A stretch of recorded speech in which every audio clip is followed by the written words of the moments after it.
ke tempat-tempat sekolah di kampung-kampung, infrastrukturnya belum merata. Tadi juga beta sempat dengar beberapa guru juga dong komplain terkait dengan bagaimana fasilitas guru di kampung-kampung ini. Misalnya guru kan predikatnya adalah pahlawan tanpa tanda jasa. Iya. Memang dong ini dipersiapkan untuk berusaha membangun generasi bangsa yang termasuk generasi Arun yang lebih baik.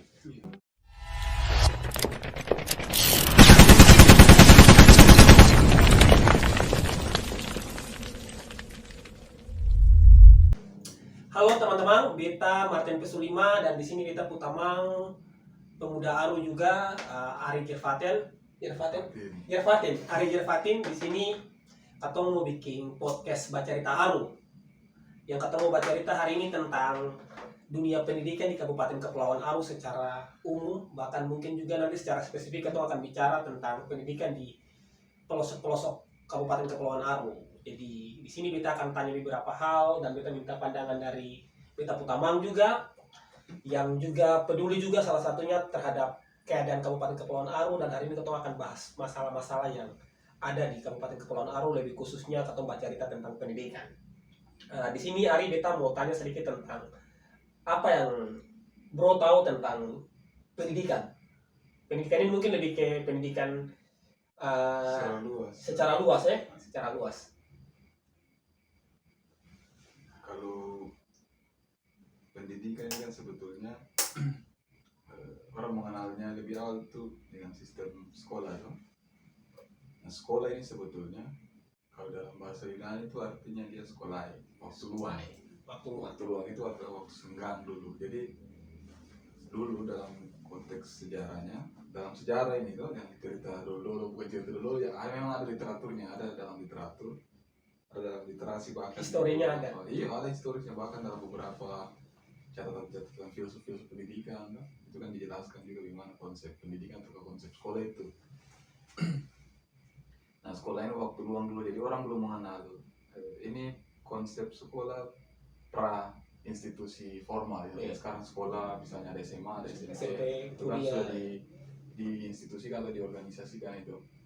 Orang mengenal dulu konsep waktu luang. Jadi apapun yang orang pelajari dulu orang kerja apa, misalnya begini, kalau kita di kampung tuh, taruhlah kita orang Jambuair, kita di Jambuair misalnya, untuk bisa makan minum, untuk memenuhi kebutuhan, kita harus pergi mencari di laut, karena geografinya kan kita di Arus ini memang nelayan. Nah, nelayan, tapi nelayan misalnya, kita harus tahu teknik-teknik nelayan, misalnya apa yang harus kita persiapkan, bagaimana cara penangkapan ikan dan lain sebagainya, lalu pengolahan dan lain sebagainya. Itu yang dimaksud dengan waktu luang, jadi waktu-waktu senggang yang kita luangkan. Dari situ, dari hasil kerja-kerja tadi, orang dapat pengetahuan. Petani kan semungkin dia tahu pupuk organik, pupuk kimia misalnya, dia tahu cara menanam yang baik, model-model pertanian. Kalau dia punya pengalaman soal itu, karena dong kan rata-rata kan petani itu dong yang sekolah formal. Iya. Berarti semua secara pengalaman dong paham soal itu tadi, karena memang ada waktu luang yang tadi dimaksud dalam konsep sekolah tadi, dalam pengertian sejarah tadi itu. Nah, begitu pula yang ketemu kayak di sini masyarakat orang Makabong, semuanya orang Dalkan, itu yang dimaksud dengan konsep sekolah waktu luang. Jadi seng modelnya kayak sekarang yang di sekolah yang ada aturan, ada tertib, kemudian harus dengan kriteria kayak begini jadi siswa jadi begini.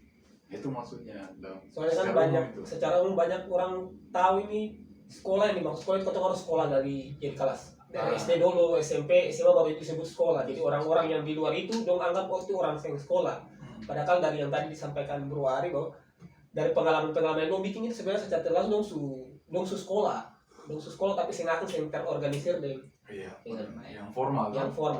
Sekarang baru ada sekolah formal yang betul-betul terorganisir, ada dia punya lembaga dan sebagainya toh. Jadi itu teman-teman, itu sedikit pandangan dari Bro Ari tentang apa itu pendidikan. Nah, bicara pendidikan, kan di Indonesia secara geografis juga dia punya kultur budaya pasti berbeda-beda itu. Bagaimana cara penerapan pendidikan di masyarakat atau ini? Nah, sebenarnya begini tuh, cerita santai ya teman-teman, supaya tegang terus bawa juga kita ngobrol santai. Jadi yang paling menarik itu sebenarnya kalau kita cerita di sejarah awal memang karena peradaban pengetahuan kan terus yang berkembang di sini. Dia Oh. berkembang dari luar. Dari luar baru masuk ke dalam Nah, Indonesia. kalau orang cek dari kapan pengetahuan dia berkembang, itu kan perkembangan pengetahuan kan dari luar. Dari luar. Apa namanya? Soal kenapa sampai supaya kita nanti tarik dia dalam garis besarnya dalam konteks lokal di Kepulauan Aru sekaligus soal pendidikan formal tadi itu. Jadi garis besarnya memang kan dulu kenapa dari model konsep sekolah atau pendidikan yang tadi menjelaskan di awal tiba-tiba dia berubah. Nah, dia berubah modelnya tuh. Ini yang menarik ini karena memang itu berkaitan dengan perkembangan industri. Kalau baca-baca dia perkembangan industri.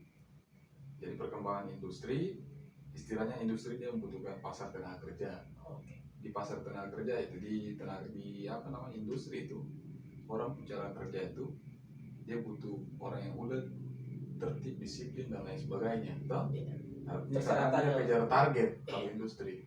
Nah, karena karakteristik industri yang seperti itu dan dia butuh tenaga kerja terampil, konsep sekolah itu dia berubah mengikuti perkembangan teknologi tadi. Teknologi yang tadi. Iya, makanya sekarang kan contoh kecil begini toh, teman. Sekarang gue lihat di Gatong ini di Indonesia ya secara umum. Ada beberapa jurusan sekarang yaitu peminatnya semakin menurun. Iya. Taruh jurusan filsafat, pertanian, nah, sosiologi misalnya. Itu pertanyaan masih cukup inilah karena. Iya, maksudnya di beberapa universitas tertentu peminatnya iya, masih. Ada agribisnisnya atau. Iya. Nah kalau jurusan-jurusan kayak filsafat, kayak apa namanya sosiologi, ilmu politik itu peminatnya semakin menurun setiap tahun. Tapi yang sains ini semakin meningkat. Kenapa? Karena pasar tenaga kerja tadi, kebutuhannya. Ya, jadi ketua sekolah ini diarahkan memang untuk jadi tenaga kerja. Ya. Makanya mau sih mau harus dilatih untuk disiplin dulu di institusi pendidikan tadi. Filsafat kan sehingga ada kaitan misalnya dengan industri tadi itu loh, yang ketemu ada cerita-cerita. Maksudnya dia sehingga ada orang belajar filsafat lalu nanti dia performa masuk dalam perusahaan misalnya. Kira-kira kau mau skill apa untuk bisa operasikan teknologi di dalam. Nah makanya kan konsep sekolah tadi itu dia berkembang seiring penyesuaiannya dengan kebutuhan di lapangan dunia pekerjaan. Iya, nah itu secara umum toh. Nah kalau secara khusus sebenarnya di Kepulauan Aru dia mengikut juga sih, karena sistem pendidikan di Indonesia ini dia kan memang sengaja diciptakan dari hulu sampai hilir, dari atas sampai bawah untuk satu karakter harus mengikut dengan perkembangan. Di Kepulauan Aru misalnya ketemu cek bagaimana sih perkembangan pendidikan.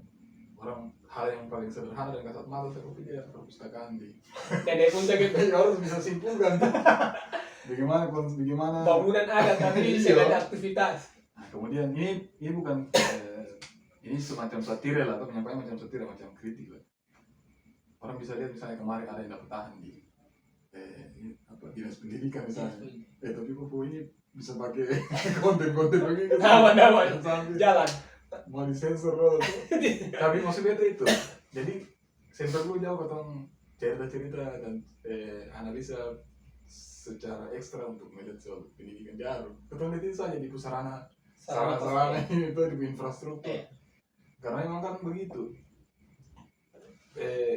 Pengetahuan ini kan dia apa istilahnya peradaban manusia itu kan dibangun oleh pengetahuan.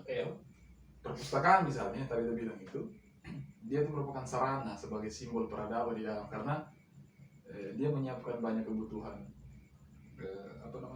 kebutuhan spiritual. Orang bilang itu kebutuhan spiritual itu kebutuhan orang kebutuhan untuk pengetahuan berpikir dan sebagainya toh. Nah itu disiapkan untuk itu artinya supaya dia bisa mencetak manusia yang punya kualitas yang bagus yang bisa membangun peradabannya secara baik. Tapi kan itu salah satu contohnya. Contoh yang nyata di Kabupaten Kepulauan Aru wadah pendukung pendidikan saja orang susah karesanakan. Itu bagaimana kita mau bicara pendidikan lebih mendalam. Iya maksudnya kasut mata sekali itu. Tapi memang realita Dobo juga salah satu daerah 3T, daerah tertinggal. Sehingga kayaknya faktor daerah tertinggal juga bisa masuk dari segi pendidikan mungkin ya. Karena kita lihat di Dobo ini ada sekitar 117 desa atau salah 10 kecamatan. Dan beta sempat tadi dengar waktu beta ikut kegiatan lalu ada Pak Bupati juga sempat bicara bahwa 117 desa ini semua desa ini apapun sekolah ada. Itu kata kalau misalnya kata hanya itu standar SD berarti 117 SD. Belum tambah SMP atau ada SMA di desa-desa tersebut. Tapi dengan banyaknya sekolah itu, katong pendidikan masih prihatin toh. Nah, beta ingin tanyakan Pak Bro terkait dengan yang tadi sampaikan secara kompleks, secara umum, bahkan mungkin sedikit menyinggung dengan satu serana perserana yang ada di Kabupaten Aru lah itu. Nah, itu kan di Aru. Tapi untuk Aru kan daerah kepulauan yang terpisah lautan lah. Bagaimana dengan pendidikan yang ada di pelosok-pelosok ini? Apa yang bikin sampai bagaimana akan cukup disoroti juga untuk perkembangan pendidikan yang terlalu bagus, bahkan sudah berapa puluh tahun, berapa belas tahun kabupaten ini sudah jadi orang bilang cukup merdeka lah dari kecamatan ke kabupaten untuk nama saja mungkin ya. Tapi pendidikan ini menjadi salah satu faktor penting juga yang disoroti. Makanya pandangan Bro terkait itu bagaimana? Sebetulnya itu yang paling banyak soal pendidikan anak muda. Serius ini maksudnya. Yang peranan. Iya, anak muda yang bukan yang peranan sih, yang akhir-akhir ini tuh, akhir-akhir ini. Kalau lu ketemu SMA kan, ketemu jalan saya ikuti arus. Ketemu sekolah bagaimana pun ketemu jalan. Kita tahu lulus. Belum penting lulus. Iya penting lulus. Yang penting bisa lompat pagar apa? Beli coklat tuh. Intinya yang penting lulus lah. Nah, tapi akhir-akhir ini memang sekarang lebih banyak kita anak muda di arus ini yang mulai peduli terhadap itu tuh. Ini satu prestasi sebetulnya, satu prestasi bagi para anak muda di Kepulauan Aru karena dari waktu ke waktu, dari tahun ke tahun juga ada yang punya inisiatif untuk melihat soal pendidikan. Ketemu kewajiban memang mengkritik, ketemu kewajiban itu. Yang harus pandangan tapi yang harus dipaksakan untuk memberikan solusi sebenarnya. Jadi kan rata-rata orang bilang kalau kritik saja nggak solusi, bukan begitu maksudnya.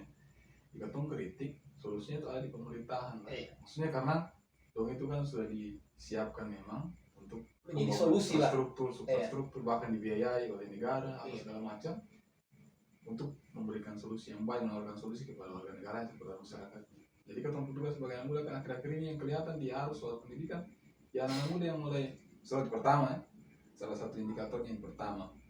Anak muda sekarang sudah banyak kembangkan model-model pendidikan non formal, informal tuh. Taruhlah kayak Bacari Taruh. Brocia ini kan juga salah satu yang menjadi pegiat pendidikan informal tuh melalui Bacari Taruh, kemudian melakukan pendidikan soal lingkungan dan lain sebagainya. Itu kan satu hal yang cukup luar biasa. Kemudian ada teman-teman juga misalnya di Dobos ini yang juga membangun panggung-panggung seni. Panggung-panggung seni itu dari waktu ke waktu kan dia cukup menjadi wadah untuk orang bisa mengembangkan potensi itu, potensi dari aspek kesenian. Iya, ekstrakurikuler lah. Iya, dan itu ada di kurikulum formal masalahnya. Jadi itu yang kita bilang tadi bahwa memang ada kepedulian, toh sekalipun ini belum maksimal tersebar meluas di seluruh penjuru Kepulauan Aru, tapi dari mama kota ini ketemu mulai anak muda mulai menjadi contoh lah, menjadi contoh bagi teman-teman yang lain di kampung. Baru betul akhir-akhir ini juga kan partisipasi teman-teman anak muda juga banyak. Berarti ada orang pulang di kampung nanti nggak tahu ya di kota nggak begini. Nah itu bisa jadi cerita yang berkembang dan nanti. bisa saja dong bisa lakukan itu lagi di dong desa-desa toh. Itu yang kita maksud tadi. Jadi bagus teman-teman ya, kalau bicara pendidikan ini aku pernah habis karena masalah pendidikan ini bukan hanya di Aru, pasti semua daerah dong masalah yang berbeda-beda. Kebetulan saja ketua di Aru, ketua ada bahas tentang masalah-masalah pendidikan di Aru, dan kita rasa yang tadi disampaikan oleh Bro Ari betul. Ada banyak anak-anak muda dalam satu kelompok bahkan dalam satu komunitas dong mulai ada dalam bentuk kesadaran untuk melihat segala masalah yang ada di Kabupaten Kepulauan Aru. Salah satunya adalah masalah pendidikan yang hari ini beberapa komunitas juga menjadi menjadi penggerak untuk bisa memberikan pendidikan yang baik dalam bentuk non formal, bahkan dalam bentuk aksi-aksi yang lain, di mana itu menjadi satu contoh juga untuk pemerintah sebenarnya. Jadi satu contoh untuk pemerintah bahwa hal-hal seperti ini timbul dari kesadaran masing-masing anak-anak muda, tapi butuh dorongan dari pemerintah juga menjadi support system lah, sehingga anak-anak muda dong rasa bahwa betul dong didukung untuk membangun peradaban, membangun pendidikan yang baik. Beda juga mau tanyakan sedikit juga terkait dengan ketika kita lihat ataupun masalah ini, masalah pendidikan dong banyak versi, bukan banyak versi, banyak faktor. Kayak faktor aksesnya ke sana, ke tempat-tempat sekolah di kampung-kampung, infrastrukturnya belum merata. Tadi juga beta sempat dengar beberapa guru juga dong komplain terkait dengan bagaimana fasilitas guru di kampung-kampung ini. Contoh rumah guru ini belum ada. sehingga ketika dong balik ke kota ini akan butuh waktu beberapa lama dong balik ke kabupaten. Nah itu bagaimana, maksudnya itu apakah faktor hal itu betul sangat penting untuk katong lihat kah, atau itu hanya sedikit daripada banyak faktor yang membuat pendidikan di Kabupaten Aru ini akan seperti itu? Tapi memang itu penting, maksudnya harus ada akses lah. Oke. Taruh beta saja mau pulang ke kampung. 1 minggu 1 kali baru kapan? Nah, beta mau pulang ke kampung saja, ke kampung di Aru Tengah misalnya, toh. Beta saja mau pulang ke kampung saja, itu butuh akses, butuh misalnya tumpang, butuh Uang. dan lain sebagainya. Apalagi misalnya guru kan predikatnya adalah pahlawan tanpa tanda jasa. Nah, memang dong ini dipersiapkan untuk berusaha membangun generasi bangsa yang termasuk generasi Aru yang lebih baik. Nah, artinya kan pemerintahan daerah juga masih harus punya solusi yang baik untuk orang menawarkan hal-hal yang kayak begitu, karena rata-rata guru di sini pertama orang yang misalnya begini, taruhlah guru yang misalnya dia domisili di Dobo tapi mengajar di taruh mengajar di Mesia misalnya, atau yang domisili di Mesia misalnya dia mengajar di Selatan, Jawa Selatan. Nah beda misalnya kalau orang Dobo misalnya, atau orang Dobo yang domisili di Dobo baru tugas orang Mesia yang datang Dobo kemudian tugas di Mesia juga, itu kan enak.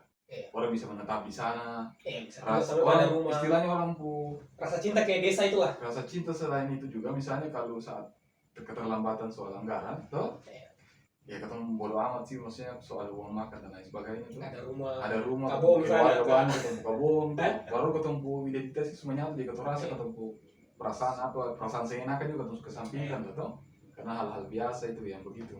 Nah, tapi kalau guru-guru misalnya yang domisili di A, atau yang tugas yang udah ikut program kementerian misalnya, contoh ini itu lalu tugas di sana, terus tempuh anggaran terlambat untuk biaya-biaya transportasi, gaji, makan, minum yang ada. Kira-kira bagaimana dong bisa mengatasi itu? Masa dong datang sana mau makan terus di masyarakat di kampung, itu kan sering mungkin tuh orang pemerintah kasih biaya dong. Betul, taruh muka di mana? Jadi itu maksudnya jadi salah satu faktor yang penting juga sih, kenapa kadang-kadang memang guru yang bisa stay dan mobile di desa tempat dia mengajar, karena salah satu masalahnya di situ. Dukungan itu sangat support dari pemerintahan soal anggaran, biaya hidup dan lain sebagainya itu terbatas. Kita sering tahu ya, maksudnya apakah ini memang pure asli dari daerah atau memang karena pusat juga.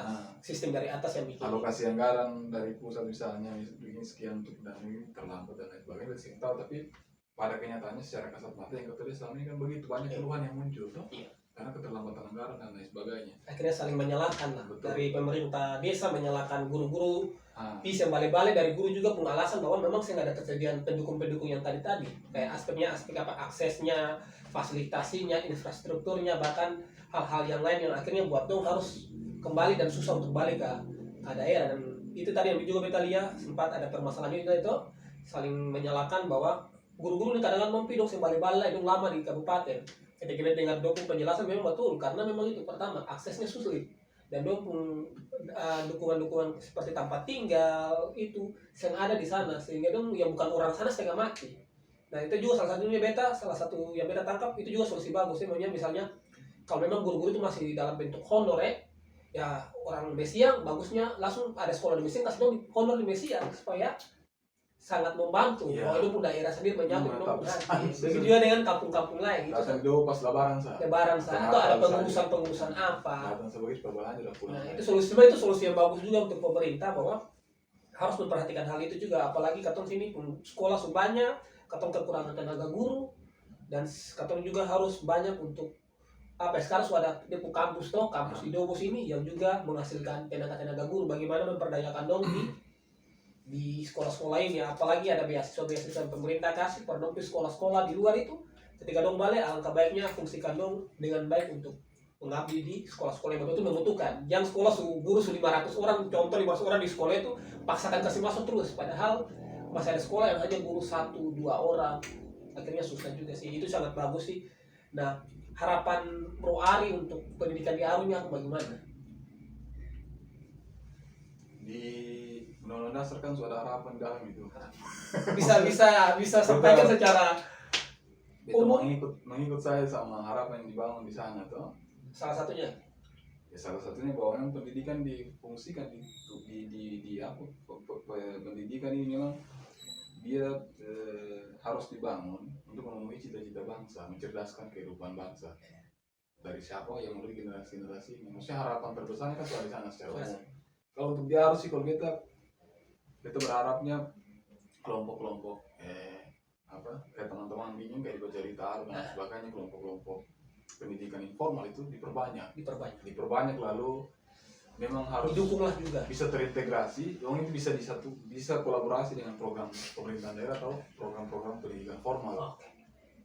Supaya tidak kayak tadi kondisinya, misalnya kalau guru-guru terkendala soal begitu, ada yang mengisi kosongan itu, teman-teman dari pendidikan informal karena punya kemauan atau sebagai relawan punya kemauan juga untuk terlibat dalam memajukan pendidikan, teman-teman mengisi kekosongan itu, datang misalnya di kampung-kampung yang walaupun hanya dalam waktu singkat tapi bisa isi soal toh. Yang penting kan ketemu review kembali anak murid tuh minum kepala kan. Betul. Sehingga dosen kayak kosong begitu, tunggu sampai guru balai dulu, waktu balai harus mulai dari nol ulang aja. Karena pendidikan beta terus terang tuh teman tuh. Karena beta berarti beta ada yang paling prihatin di sini, maksudnya dari anak-anak sekarang kan lebih tertarik buat teknologi gadget, HP, baca buku toh. literasi, kekurangan literasi. Jadi dong itu lebih menghormati HP itu 1x24 jam itu jadi teman hidup lah istilahnya. Nanti kalau sudah tahu cinta baru dong besok kalau tahu cinta baru bisa. Berarti peran orang tua juga sangat mendukung. Tapi peran sekolah maksudnya begitu karena kekosongan waktu itu selama tahun libur misalnya, dosen mengisi waktu untuk belajar. Itu kenyataan yang ada itu. Tapi lebih banyak beraktivitas di depan HP dan itu bisa berdampak buruk sebenarnya terhadap generasi berikutnya tuh. Karena masih mau kan ya otak hanya fokus dengan hal-hal seperti itu toh. Teman-teman dari tadi bilang teman-teman dari kelompok-kelompok yang bagian pendidikan formal itu informal tadi bisa masuk mengisi kosongan tadi dengan kegiatan-kegiatan apapun itu, yang penting kan ada proses belajar di sana.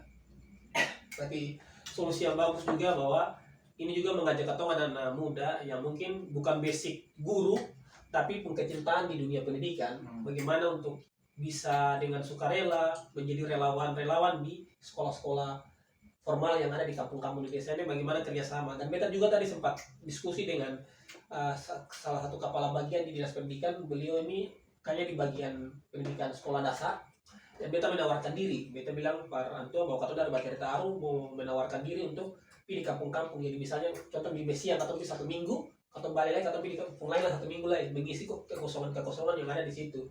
Dan beliau bilang sangat support itu. Nanti mungkin dalam bentuk akan masuk dalam bentuk program ekstrakurikuler bahwa ini masuk ke situ sehingga ada biaya ke situ. Lalu beta bilang untuk biaya mungkin katong sentral fokus di biaya dulu, yang penting ada legalitas dukungan dari dinas terkait bagaimana katong ini bisa turun sehingga katong turun orang saya bicara katong kamu datang per apa, tapi betul ada legalitas bahwa katong kerjasama dengan dinas pendidikan untuk katong masuk ke sekolah-sekolah di desa-desa untuk bantu dong mengajar dan sebagainya. Itu yang tadi omongan itu sih.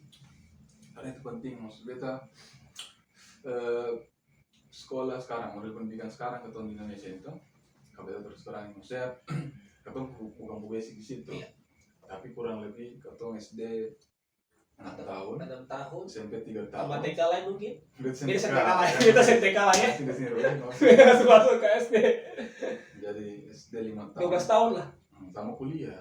Udah taruh 5 tahun. Kuliah berapa tahun? Sudah yang tanya. Kita kuliah 6 tahun saja. Hanya tahun. Itu katong itu dari proses yang panjang itu, pengalaman yang panjang itu pasti katong sedikit atau mengamati itu. Mengamati setiap keadaan dari mulai SD, SMP, SMA. Bagaimana proses sistem dinamika yang ada dalam dunia pendidikan. Dan kita tahu bahwa memang akhir-akhir ini pada kenyataannya pendidikan itu semakin mengalami kemunduran. Pendidikan formal ya, pendidikan formal. Karena memang perhatian dari pemerintahan pusat maupun pemerintahan daerah itu kadang-kadang memang lalai, kadang-kadang ya. Atau saya mengkritik pemerintah itu hanya bilang apa realita yang lagi terjadi. Kadang-kadang yang lalai, kemudian juga di sisi yang lain juga untuk tenaga pengajar memang sayang semua toh. Tapi sebagian besar memang mungkin soal faktor kejenuhan ya. Kurang loyalitas atau gimana? bukan loyalitas sih, maksudnya mungkin ada yang dinamis, ada yang statis. Model-model kurikulum, model-model sistem pendidikan ketong itu yang dinamis tuh, maksudnya yang inovatif. Akhirnya tenang apa aja. Monoton begitu so gitu. Tenang apa aja di rumah, ketong setiap hari mengajar rumah ya begitu. Apalagi sekarang kita lihat beberapa contoh lah simpel. Kemarin ada di YouTube lah, nonton YouTube itu ada guru yang mau gunting rambut saja. Itu siswa masih SMP itu sudah memberontak, sudah pukul gunting. Berarti memang terlepas dari akademik, kita juga perlu mendidik secara karakter ya. Karena itu yang lagi, kenapa pendidikan lagi menurun? Karena karakter itu, pendidikan karakter itu kurang. Lebih fokus ke akademik, sehingga karakter siswa, karakter murid itu kurang dibenahi, sehingga terjadi banyak kasus-kasus siswa pukul guru atau siswa akhirnya memberontak dan sebagainya. Waktu cerita sedikit apa yang beta waktu 2001 masih kecil, 2017-18 juga dulu ada buku namanya Summer Hill School. Itu model pendidikan yang menurut beta paling ideal. Dan ini buku yang baca. Iya, buku dan pendidikan itu ada, sekolah itu ada, jadi Inggris. Oke. Jadi orang dong di sekolah itu, misalnya kalau dulu kan ketong misalnya waktu sekolah waktu SMA, ketong waktu SMA sekolah itu, kalau ketong jadi dong guru orang ada absen kan, guru kita ketong ada absen. Kalau ketong saya masuk, misalnya kalau ketong yang suka, yang suka dan suka, beta misalnya tuh waktu SMA saya suka fisika, biasanya suka sains. Beta kurang minat atau kurang yang suka atau kurang minat di sains, fisika, kimia. Iya. Tapi mau itu harus masuk ikuti Pembelajaran itu. Iya, karena tolak ukur nilainya yang terbesar dari ketong itu di absen. Kehadiran lah. Untuk katora. Tapi yang ini seng.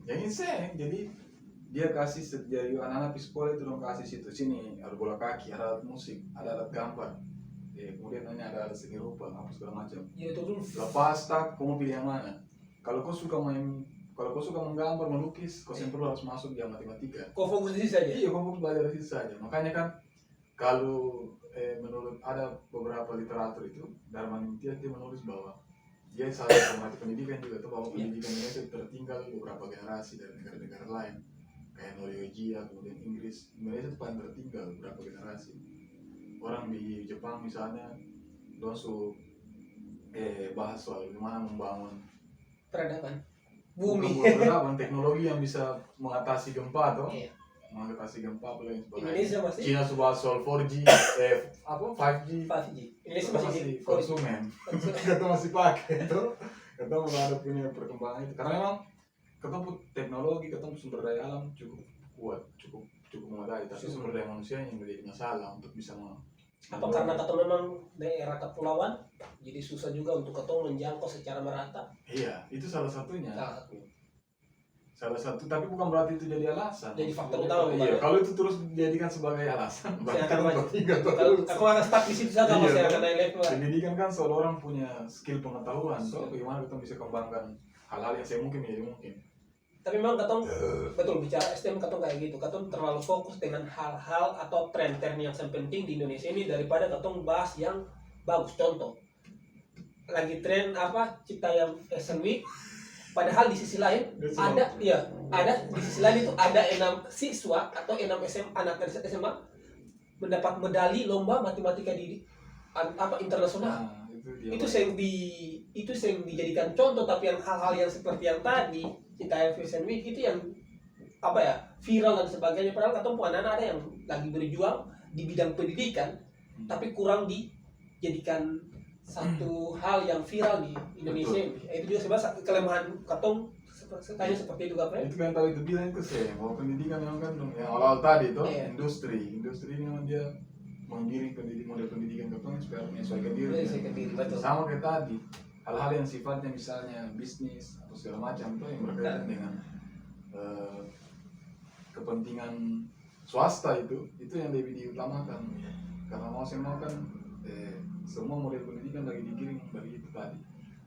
Kayak Citayam Fashion Week ini kan kenapa dilihat lebih penting dari yang tadi ikut lomba olimpiade di luar negeri ya.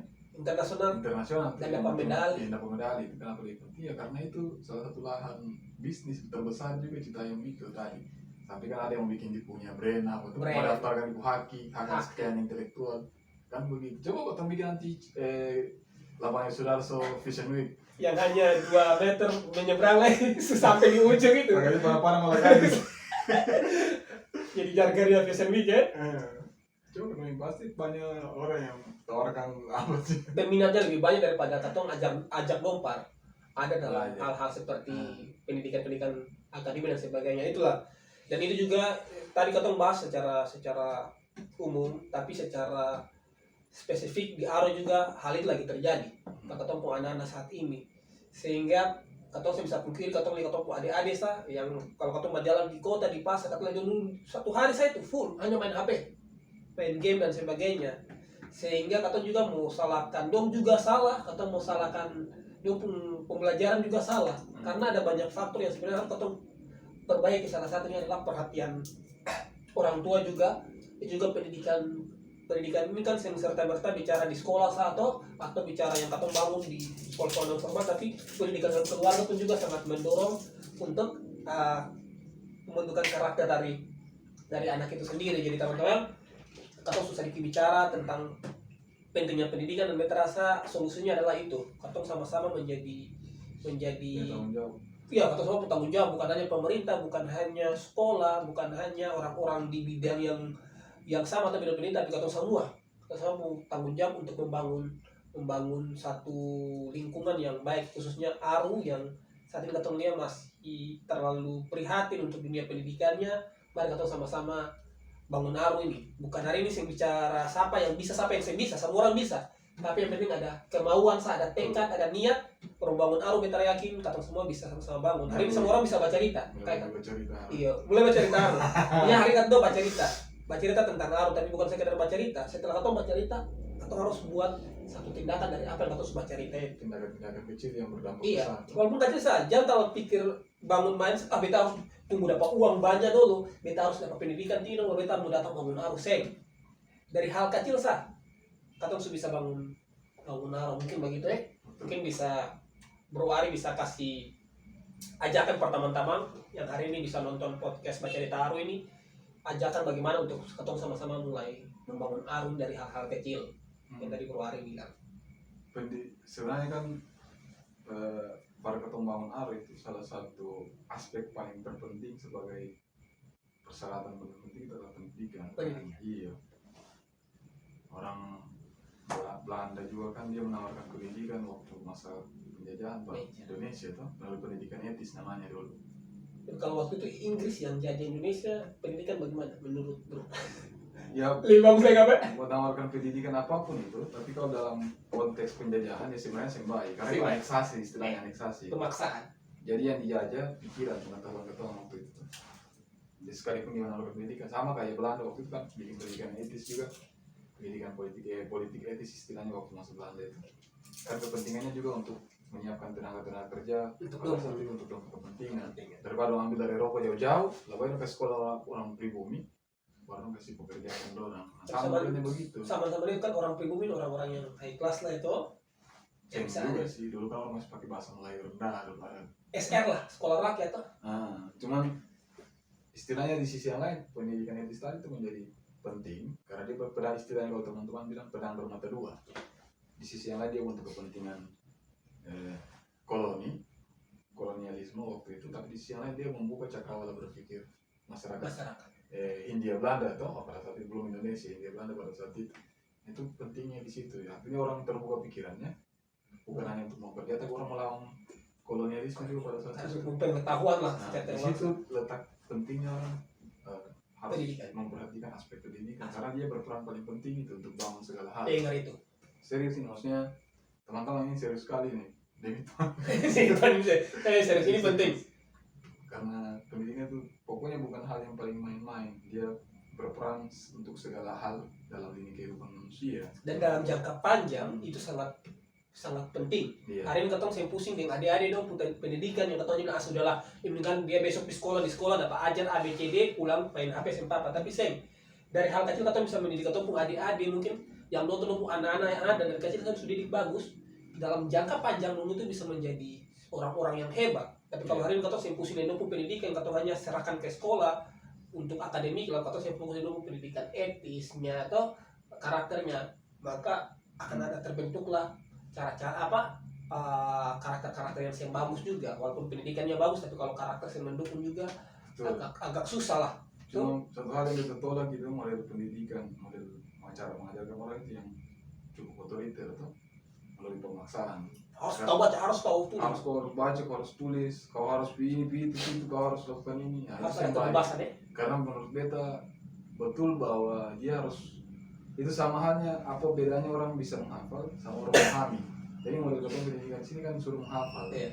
Tapi susah orang memahami. Kalau menghafal itu seharusnya hanya untuk ilmu statis, kayak matematika kali-kali itu cukup menghafal karena kalau memahami juga susah karena dia statis ya begitu memang toh. Tapi kalau hal lain dalam pendidikan, ilmu pengetahuan yang lain memang harus dipahami bukan dihafal. Betul. Katanya yang jadi generasi penghafal karena katanya saya akan punya apa istilahnya, saya ada yang bisa katong inovasikan dalam katong hidup dan bagaimana membangun bangsa ini melalui cara-cara yang cukup inovatif. Karena katong saya memahami apa-apa, katong berjalan secara statis apa-apa saja katong hafal gitu. Undang-undang dasar katong hafal, apa segala macam. Makanya kan dia seperti fisika dengan IPS saja apa fisika dengan sejarah. Kalau sejarah kan harus hafal apa itu piramid harus hafal, tapi kalau fisika kan saya bisa hafal, harus tahu dia konsep. Iya memang. Harus tahu konsep ini gaya dapat dari mana, harus bikin bagaimana, harus hafal dia konsep. Kayak kupu-kupu Iya, karena satu soal itu bukan berarti pakai satu rumus. Contoh fisika, karena kita fisika satu soal saya bisa pakai satu rumus. Rumus itu satu soal itu bisa saja rumus lain yang harus menyelesaikan itu. Seperti itu. Pendidikan saya bisa pakai satu pikiran. Harus banyak pikiran untuk dapat mencari solusi dan menyelesaikan itu seperti ilmu fisika. Kalau sejarah kan, kau harus tahu bahwa ini sejarahnya apa, harus baca, hafal. Jadi memang betul-betul pendidikan itu seperti yang tadi Bro sampaikan, pendidikan itu katong butuh apa? Tahu dia konsep, bukan dihafal, karena hafal habis-habis. Hafal bisa 2 tahun dia sempurna, hafal lagi hilang. Saya betul memahami bagaimana ini maksudnya apa, ini maksudnya apa. Ketemu kan generasi penghafal waktu itu. Penghafal, oh iya. Tapi untung ketemu pas kuliah, alhamdulillah. Jadi kita harus memahami itu. Memahami. Kalau mau kajian harus tapi memahami. Kamu itu masalah. Nah, maksudnya itu yang tapi yang tadi itu bilang gitu paling harus digawas itu. Sebuah otoriter. Bahwa pendidikan itu semua mulai pemaksaan sih bisa. Karena orang bisa berkembang apa-apa. Nah, ada yang Iya, saya boleh katong paksakan orang lain. Jadi misalnya katong pu adik-adik, katong pu anak adik-adik yang di siswa-siswa ini tuh, saya boleh katong paksa dong pakai di katong pu diri sesuai dengan apa yang katong mau. Jadi dong karena dong bicara sendiri dong, pola sendiri dan biarkan dong belajar sesuai dengan dong bicara. Saya boleh orang paksa dong. Misalnya dong mau nanti dong lebih pilih misalnya mata pelajaran ini ya itu biarkan dong kembangkan itu. Jangan paksa dong belajar itu lagi. Dong mau pilih misalnya dong mau ambil jurusan ini ya itu biarkan dong pilih itu. Saya boleh suruh jurusan ini dan lain sebagainya sesuai dengan kenyamanan dan kesukaan. Karena itu akan berkembang secara baik dan menjadi generasi yang berkualitas. Ya, kadang-kadang juga kan dia ini pengen jadi dokter tapi dipaksakan menjadi polisi. Di waktu jadi polisi mungkin karena sesuai dengan yang dia inginkan akhirnya melakukan hal-hal yang betul kan jadi polisi. Bukan, itu saya nggak peminat jadi polisi atau militer itu saya nggak peminat dulu. Karena kejahatan kalau cepat kata mamanya. Betul itu minatnya itu lokomotif. Serius sih, jadi betul kan waktu itu mau di kursus lokomotif, latihan lokomotif ini tuh yang bongkar pasang mesin, otomatis. Pokoknya yang berkaitan dengan bongkar pasang mesin lah. Iya, begitu gitu. Karena saya kerja di bengkel kan saya perlu kuliah lah itu kerja di bengkel bisa pasang bongkar. Pas sampai di sana dibentuk oleh lingkungan yang baru, no? Jadi mau ya akhirnya kayak begini sekarang. Tapi lebih akhirnya bersyukur toh bisa seperti sekarang ini bukan sesuatu yang kebetulan ya. Iya, bukan sesuatu yang kebetulan, tidak sia-sia juga tapi atau ketemu masih bisa tahu sedikit-sedikit biar terteku. Siap. Berarti ingat katong harus memahami pendidikan itu tidak boleh otoriter. Saya boleh mendidik anak-anak otoriter dan hari ini mari kita sama-sama berperan penting untuk membangun pendidikan yang lebih baik, bukan pendidikan pemaksaan, tapi pendidikan kebebasan, bukan berarti dong juga bebas, tapi bagaimana dong jalan sesuai dengan apa yang menjadi kenyamanan untuk adik-adik atau ataupun anak-anak yang ada di kawasan Kepulauan Aru ini sehingga dong dapat memahami yang lebih baik. Mungkin begitu mungkin begitu teman-teman yang kita pun baca cerita. Semoga dari obrolan ini bisa dapat satu solusi dan satu tindakan yang baik untuk kita lakukan ke depan untuk mengajak teman-teman semua, baik teman-teman yang ada di dunia pendidikan maupun di luar dunia pendidikan tapi punya cinta untuk dunia pendidikan. Mari kita sama-sama bangun Aru dengan tenaga, pikiran, waktu. Walaupun itu yang besar, tindakan itu hanya tindakan kecil tapi tindakan kecil itu akan dapat berdampak besar pada Aru ke depan lebih baik. Mungkin itu saja Dan ketemu apa lagi di Bacerita Aru yang selanjutnya di podcast Bacerita Aru. Terima kasih, Danke. Sampai ketemu lagi.